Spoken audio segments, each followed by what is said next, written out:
previously, I had my little trinket box out, and in the trinket box, as is to be, the sort of keys, but we didn't look closely. Treasure, guys, trinkets have huge potential for learning. In this little set of keys, I have 6 different kinds of keys, with the top of them being different. So we can do sorting and matching.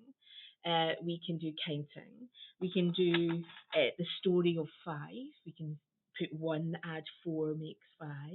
2 add 3 make 5. 2 add 2 add 1 make 5. Let's do some number bonding. But I've also today popped in odd ones out.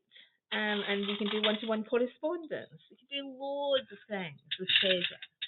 And look at my little mirror tray here with my treasure on the top of it or inside it. And today, this little tray of treasure, of trinkets, is focusing on the number 4.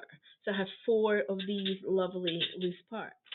I have 4 large ones of these. I also have 4 small ones. So we've got 8, but we've got 4 and 4. I've got 4 of these. I have 4 clocks. I have 4 cogs and wheels. So it's 4, 4, 4, 4. Let's have purpose. Let's have value. Let's have benefits. Then look at these little trinket boxes. In each of the 4 of these, I have 4 objects. What might they be? Let's predict and hypothesize. Let's do higher order thinking from treasure and trinket.